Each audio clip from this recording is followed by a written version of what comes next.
Hello and welcome back, adventurers. Sit back, get comfy, and let us start our tale of Nova Vaasa. Nova Vaasa is largely dominated by lack of features. Save for the westernmost regions, the domain is a large grassy flatland, the monotony of which is broken up only by the monotony of a different sort. As one comes across the chorless peasants toiling on the farmlands that surround the handful of rivers rushing to the nocturnal sea. This dry, flat plain fittingly has a dry, flat name. It is known simply as the Wassey Plateau, and it both defines and limits life and culture in Nova Vaasa. South of the Borchava River and west of the Prince Road is the King's Plain. The King's Plain earns its name for two reasons, one historical and one cosmetic. Nova Vaasan history tells that the conqueror King Hodgeplads first marched into Nova Vaasa across the plain in the morning, made camp here in the afternoon, and won the first bloody battle for this land there in the evening. The Wassey Plateau, while the most prominent element of the landscape, is challenged in importance by the rivers, the source of life and the center of civilization in Nova Vaasa. Farmlands stretch for miles on either side of the Wassey rivers. The peasants who work these farms live in squat, round hovels of stone, with thatched roofs made from the long appliance grasses. They are grim, stone-faced lot, yielding rich harvests from the soil only to see most of it taken as taxes by the nearest noble lord. Some of these peasants own the fields they work, but most have been forced to sell them to the nobles to make up for the shortfalls in lean years. Just beyond the farms are horse ranches, each owned by a noble or wealthy merchant. As hard and tiring as the lot of the farmer is, they live in a virtual paradise when compared to the hell endured by those living in Nova Vaasan cities. Given the wide expanse of the Wassey Plains, I would have expected the Nova Vaasans to lean naturally towards open, loosely packed communities. Strangely, the opposite trend developed. Buildings are oppressingly close together, streets surprisingly narrow, and virtually no escape is to be found from the press of crowds. The density of the population combined with poverty to create nightmarish scenes of urban squalor. Away from suffocating cities or life-giving rivers, relatively few people live on the Wassey Plateau. Most of these communities are situated on the springs that are found here and there in the rocks. Such settlements are by necessity as heavily fortified as they can be, for they are favorite targets of bandits who eagerly take advantage of the absence of law. Ironically, the more successful plain communities must eventually call on the prince and his lords for protection, as the bandit attacks increase in size and frequency.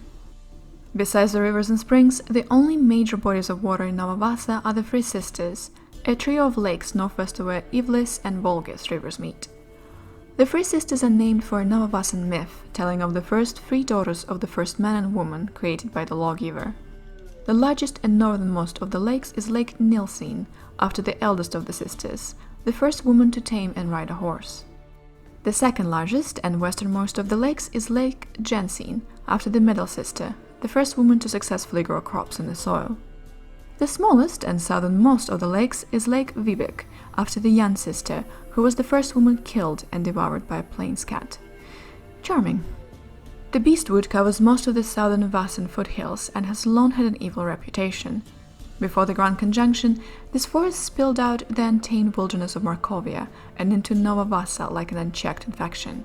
Towering, unnatural beasts, whispered to be much worse than any plains cat, roamed beneath its dark, thick canopy, and those who wandered too close were not likely to have a chance to retreat. Now, tales tell of the creature most often cited, the Centaur, who is said to be a ragged, bony horse with a man's head and a human's arms sprouting obscenely from either side of its neck. Forests such as these serves as heaven for wolves and for men with the demeanor of wolves. Bandit camps are common in these areas, riding forth at night to raid poorly defended farmlands and homesteads. Most of these bandits lead short, desperate lives, but some have been quite successful and become notorious, even celebrated. Like the Blood Cat, believed to be Vistani outcast by the name of Chesna, who has become particularly feared of late. Her outlaw band, active for almost 30 years, used to operate out of the Briarwood forest, but a raid by a group of adventurers under the employ of Prince Ofmar forced them out of the hideaway. Since then, the Black Cat has been constantly on the move, striking vulnerable caravans with increasing ferocity and abandon. Not far from the Mountains of Misery are the Stony Bluffs, three large granite masses that provide most of the Nova Vaasan building materials. The Koshka Bluffs are a pair of smooth stone hills south of Liara, standing side by side with a canyon between them. Quarrying of the Koshka Bluffs have revealed numerous rooms and passages within, and many curiosities and antiques have been found buried inside.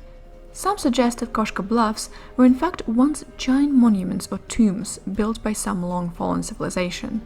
After workers there began vanishing or going mad in 741 Barovian calendar, Sir Tristan Harrigard greatly restricted the quarrying of the bluffs and have forbidden the removal of any of their treasures.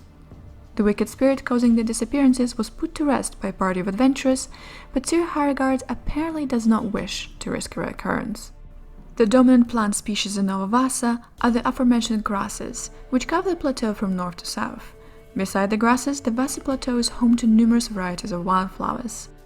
A variety of shrubs and bushes cover the landscape as well, and in the drier regions, cacti thrive. The Wassey cat's paw is a particularly dangerous cactus, as it secretes paralytic venom from its spines. This venom is not fatal by itself, but plains cats are thought to frequent patches of cat's paw in hopes of catching a helpless meal.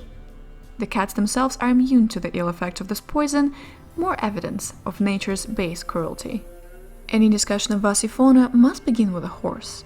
The quality, quantity and diversity of the horses in Nova Vaasa are astounding. Though most Nova Vaasans are not wealthy enough to actually own one, seeing the vast herds rumbling across the plains, I could not help but feel admiration towards them building inside. The average Wassey horse is deep black in coat and mane, and tall at the shoulder, but distinct breeds among the horses vary from this description.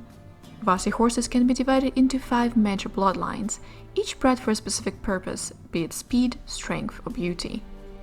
While the horse is the cornerstone of Wassey pride, the plains cat crouches at the center of Wassey fears. Plains cats are large felines, superficially similar to panthers in appearance. They tend to be taller at the shoulder than panthers, however, and they have a far thicker musculature.